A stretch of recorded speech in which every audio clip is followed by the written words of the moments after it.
Welcome to the Chatbox, our weekly talk show where we discuss various issues affecting various areas of society. And of course, this week is no different. My name is Kim Sibanda. Welcome to the show. Now, in Zimbabwe, a significant number of children have been orphaned or left vulnerable, with over a quarter of those being under the age of 18 and not living with either of their parents. Now, of course, HIV or AIDS has been a major contributor to this, but parents have also abandoned their children, with by either death also happening. Significant factors have also contributed, according to online statistics. Many facing challenges of accessing education, healthcare, finance, and even basic necessities. Now, all this due to poverty and the loss of donor funding for essential services. Now, today, I will not be discussing this issue alone. I have a major panel packed with lots of knowledge from the church to legal, all the way to the national agenda. This is what's happening on the Chatbox. So let's meet our panel, shall we? Reverend, how are you this morning? I'm good, Kim. All right. Thank you for inviting me. It's a pleasure to have you too. If you can just introduce yourself. Yeah, I'm Reverend Taylor Nyanhete with Zimbabwe National Council for the Welfare of Children as the head of secretariat. ZNCWC is a child-centered organization that is promoting the realization of children's rights in the country, and to have been around since 1968. In 1968. And also to Mrs. Muchenje, who is also one of our panelists today. Thank you, Kim. My name is Rutendo Muchenje. I'm a registered legal practitioner based in Harare, Zimbabwe. I practice with the esteemed law firm Bidzo Mchadami Makoni, which is well known for advocating human rights and justice. I also specialize in family law, which are matters relating to custody of children and guardianship of minors. All right, so let's get into it. Reverend, I want to come to you. What are some of the main causes of orphanhood in Zimbabwe, and how have they evolved over time? Causes of orphanhood are a result of death due to illness, and that and also through road traffic accidents. We are witnessing a lot of traffic accidents. So when both parents die, a child becomes an orphan, and that's defined in terms of the law, which Madam will speak to. So once you lose your parents, somebody has to take responsibility of your care. And that's where the state comes in, because it is an obligation to take care of its citizens, including children, is ratified by the United Nations Convention on the Rights of the Child, as well as the African Charter on the Rights and Welfare of the Child, and as well as our supreme law, the Constitution of Zimbabwe. I think Section 81 and also Section 19. Now, from your experience, you were saying from the organization's inception in 1960 all the way up until right now, how has the reason of orphanhood evolved? What are the causes now versus then? I think we have seen the HIV epidemic has resulted in a loss of many parents. And also disasters that are happening, as well as the road traffic accidents. I think those are the main causes of orphanhood that we see today. So every orphan is vulnerable in society. What are some of those causes? I know a lot of people speak about poverty being one of the contributors. What role does poverty play for orphans in Zimbabwe especially? Well, the challenge with an orphan is that once they lose a parent, somebody has to take responsibility. And at times, if the state is not notified that there is an orphan, that child will have a challenge of care. But we also know that the extended family has always played a role in care. But of late, because of the breakdown of the family, we are seeing that more children are becoming vulnerable. No one is taking care of them. We're talking about that issue of guardians. Mrs. Muchenje, I just want to switch back to you. What are some of the challenges that orphans face when staying with these guardians, these extended families, when they are with them? I think the biggest challenge that orphans are facing is the issue of discrimination, especially when it comes to orphans whose parents have passed on or with HIV/AIDS. We are looking at orphans who are also living with HIV and AIDS. In as much as the state has tried to educate people about stigmatization, there's still a lot that has to be done in terms of educating and informing people. So the biggest challenge that orphans are facing, these are issues relating to discrimination. There is also an issue of abuse and exploitation. You find out that once a child becomes an orphan, the child is moving from one family to the other. And you know, according to our traditional customs, normally panamo pai pai, after mufabigwa nombidza gowewa, the families sit down and they try to discuss like who is taking the kids. And you find out there are issues whereby sometimes siblings are separated. So you find out that there is that breakdown in terms of the family. And I think the other challenge that orphans are facing is that we are not giving the orphans adequate psychosocial support. I think we have underestimated the role of therapy, or should I say counseling, because obviously once a child becomes an orphan, the child goes through grief, you know, and obviously if kanandiri sarapavana ndapiwa mwana, what I'm thinking is ndichawana kupi mari school fees, I'm looking at the schools, and people often neglect the child, that the child needs to be attended to. The child needs counseling. I like the fact that you've looked at it from the person that's being affected, who then takes charge of the child. I want to come back to you, Reverend, being of the National Council for the Welfare of these children. Let's talk about the children themselves. What's the impact of the care that the children are being given? What happens to these orphans? We're talking about the parent on one side, but what really happens with the children?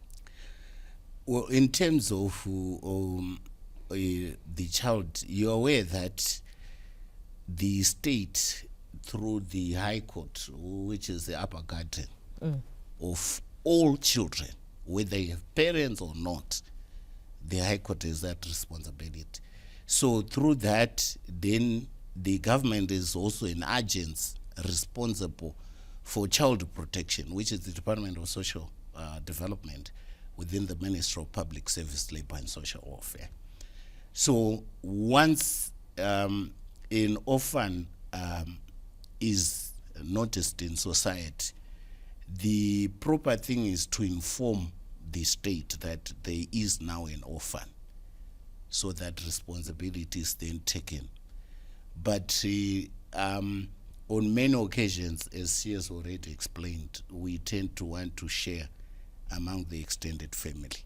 And that's where the challenge comes in.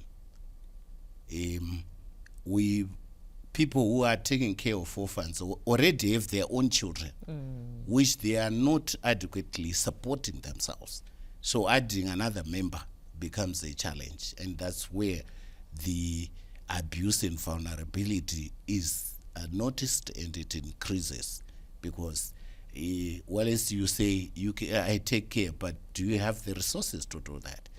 So certainly the obligation falls on the state But there are also challenges that we may talk to about how the state is also trying its best to look after the child, but there are limitations to it. Yeah. So here you have it. We are talking about the challenges as well as the solutions that we need when we talk about orphans. It is not their fault that they are alone. The extended family is called in, but even they aren't adequately prepared. We'll be back to talk about this and more on the legal side after the break.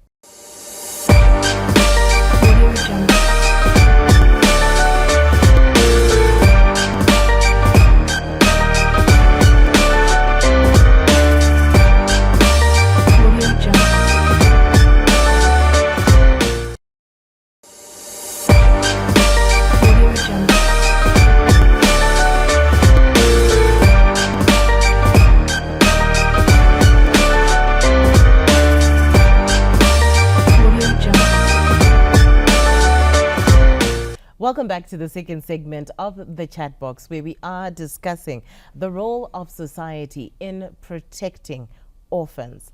Now, this is a situation that you don't ask for. And of course, we want to talk about the legal framework around it. I'm going to start off with you, Mrs. Muchenje. Where is the society lacking when it comes to protecting orphans that you're coming across in the courts? Okay, I think the biggest challenge that the society is lacking, it comes to the enforcement of the children's rights. In as much as we have the legal framework, we have different acts that regulate issues relating to children and minors. But I think on the ground, what is there's a limited enforcement of these rights. So we have the Constitution. In terms of the Constitution, there are certain rights for children: the right to shelter, the right to basic education, the right to health. And then we also have the Children's Act, which then talks about a concept called the best interest of the child. So what we're saying is that the courts generally, when they decide issues relating to custody or guardianship, they are looking at what is called the best interest of the child. We are looking at what is best for the child. So when deciding these cases, we are looking at the gender of the child, we are looking at the age of the child, we are looking at social factors, we also look at economic factors. So I think in as much as there is framework, there's still a lot that has to be done regarding protection of children. For example, there's a lack of social workers in institutions or schools. Ordinarily, you find out in private schools, there is an office of a social worker, where obviously a child can then walk in and say whatever she wants to say and then goes back. But if you look at the government schools, and then if you also look at the council schools, we don't have that office of the social worker. So I think there is need for the training of more social workers. It would be good, I think, one day if we could have a social worker in each and every school in Zimbabwe, including even those in marginalized communities. Wonderful. And having heard Mrs. Muchenje say that, Reverend, I want to come to you. How does the experience of the boy or girl child affect their exploitation, or rather abuse, while they're in the system or while they're with guardians or our extended family? When a child is growing up, it's a developmental stage. And that's where they pick the main skills that make them adults. And when then they experience abuse, physical or otherwise, it tends to affect their well-being. It traumatizes them. It also gives them negative feelings about adults from those experiences, and that tends to affect them into adulthood. So it's important to provide the best care to our children, whether we are relatives or it's government. And she has already mentioned around enforcement. But I want to add that one of the challenges in taking care of vulnerable children is actually resourcing the state agencies, they need adequate budgets. Currently, we have one social worker to 50,000 people, which is not the best. So we have a gap there in terms of skilled manpower to look after our populations, we include children. When it comes to schools, you realize that they've tried to address the issue through guidance and counseling unit in a school, but this is placed within a teacher who is teaching, and they are given this other responsibility. But in reality, that person, the social worker or the counselor, or a psychologist, should just be a standalone person within the school system to provide that psychosocial support necessary to children who are vulnerable within the school setting. That is currently not there. Would it be safe to say that not having this adequate psychosocial support at an early stage during our days at school is what we are now then seeing in the workplace, where we are now seeing mental health being something that a lot of people are now talking about in this generation? Yes, mental health, it does come in, but also socioeconomic factors are contributing to what is affecting people currently. But when you're developing, you're supposed to have love from the carers. Hugging a child is important. Providing warmth to a child, ensuring that they learn new skills as they grow is important. But currently, you find that because of the informal sector in the country, a lot of adults are spending more than 8 hours trying to generate income for families. And that is a bearing on our children. Whether we are present as parents or in the absence of those. We've also seen orphans being given manual jobs like herding cattle, doing the gardening, and that is affecting the orphan, or increasing vulnerability of the child. All right, so of course we are on the chat box and we're still discussing the issue of protection of orphans while we are.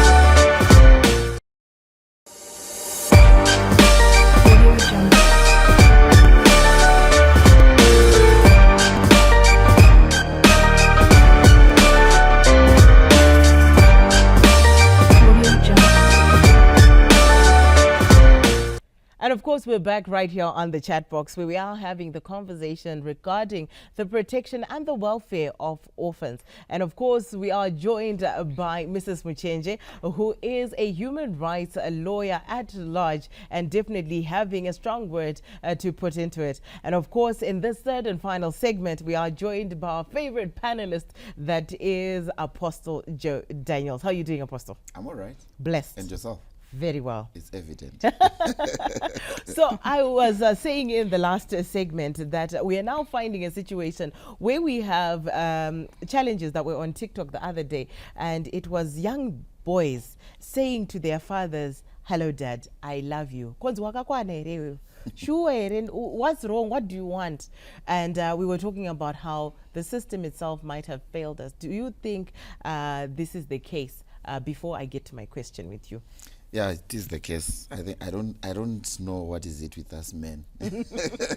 We are custom made in a different way, like we live in another planet. Yes. The courage and the boldness to express love is really tough. And I think it's changing. That was actually a very educative and informative video that, I mean, would change the mindset of many men out there.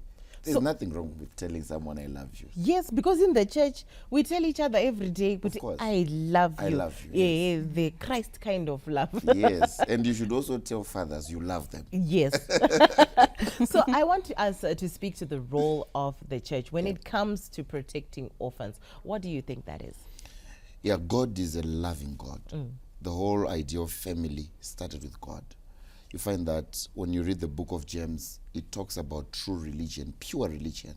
It says it's taking care of the widows and the orphans during their times of vulnerability.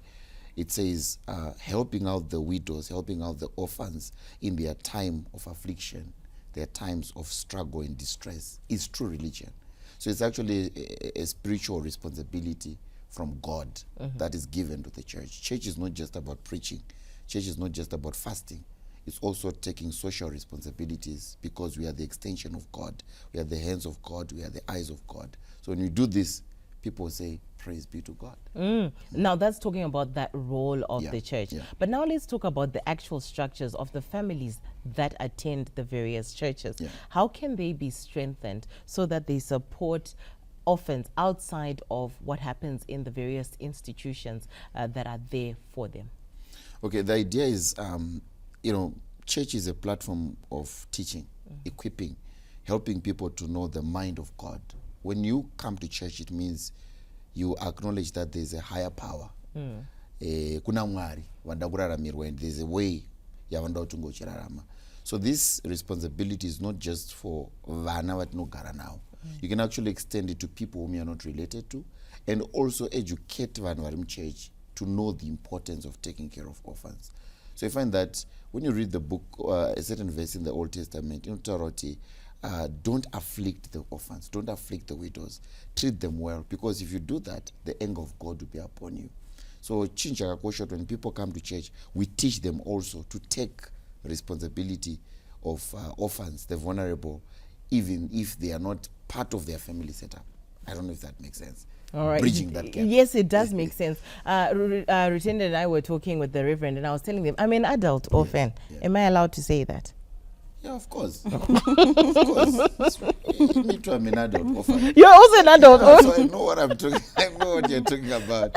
So while we're talking about being adult orphans, Rutendo, can we talk about the coordination between government and non-governmental actors and how systems can be improved to protect the welfare of orphans?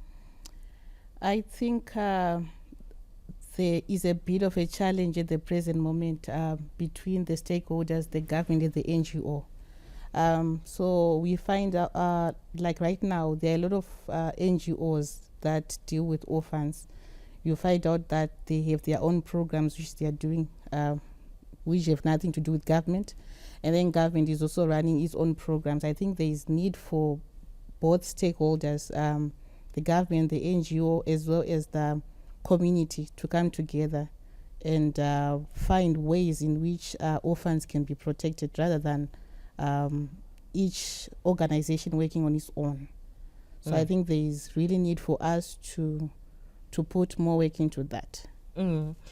Apostle, in your opinion, what are some of the gaps that you're seeing in the social system of how we are treating orphans currently? And what do you think can be done better? Tambotaroti, the government and non-government organizations, but now the government, non-government organizations, and the church itself to run as a system to fully support what is happening to orphans, because orphans are getting abused, Apostle. Yeah, I think we should actually start at the grassroots, because Tese, all these stakeholders you raised, they are more of like external factors. Panama battles are within families. I will tell you, in one of the segments, you find kuti kune wana sarapavana varuita wana sarapavana not because they're interested in the welfare wana vasara. They want property yakasiwa nemufi. You get what I'm saying? So they don't care about those people. So that greediness is no longer about a social responsibility. But these people, they are actually after taking rentals, and that rental doesn't work towards You see that? So it's important, before we talk of the government, it's important that in a family setup, tinoramba tichimonitor munhu yakasiwa sasara pavana kuti zvichiwa basa ari kuita here. You see that vamwe vanozobudikira adult orphan kim auda kubvisirwa rora, but all this while exactly, they were not there socially. You had to encounter mabattles wega, and sometimes they end up going out in the streets prostituting just to make ends meet. Some they go into the streets to beg. So all that, I believe, before we talk of the government, the church, and we have to have a monitoring system in a family setup, because to a certain degree, everyone is a social worker. Oh, a lot can be done, as you can see. We need to govern our families first. But I'm going to come to you, Mrs. Muchenje, and ask, what are some of the things that you are seeing happening on the legal side, the legal framework, or that can be used to protect our orphans? As Apostle is saying, isusu ndistrukukara. And then we abuse them. Well, how can the law come in and protect the orphans before isusu, my extended family members, tap into it? Thank you, Kim. I like the point that was brought by Apostle, where he said that you find out kuti munhu anonzi aita sarapavana chiri kudiwa dzimba dzakasiwa nemufi, chiri kudiwa ipension, you know. So like currently there's this route that any state is supposed to be registered at the master's office, right? You find out that what the master does is to appoint an executor, and then the paperwork that is done, that the houses or should be transferred into the name of the minor. But I think there is also something that needs to be done in terms of accountability. You know, an executor is appointed. Munhu a collector pension.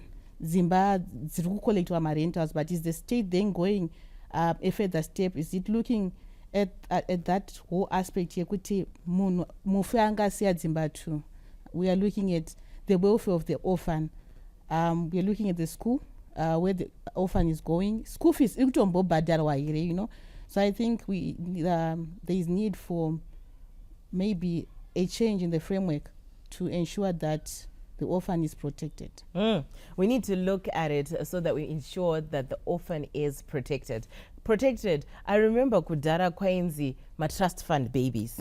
Wekuti everything is put in an estate and it's put in a trust. It is protected for the sake of the future of the child.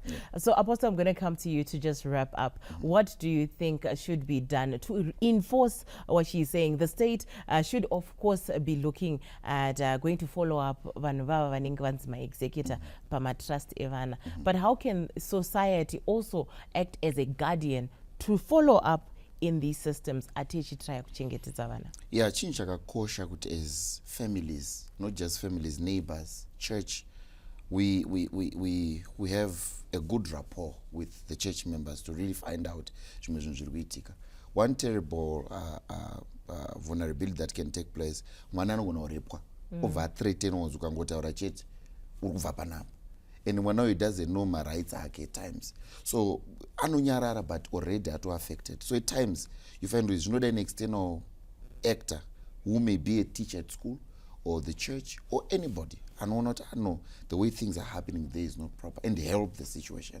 There you go. A lot of things can happen to orphan children, and we, the society, have a responsibility. They can become bitter, they can become abused, and therefore step into a world that they are not prepared for. Nowadays, we are seeing drug and substance abuse on the rise. Let's take a further look at what's happening with our orphans and really give heart and take heart as we go about our business. This is the Chatbox, where we talk and discuss all kinds of issues that affect us in everyday society. It happens right here. Until next time, my name is Kim Sabanda. Bye-bye for now.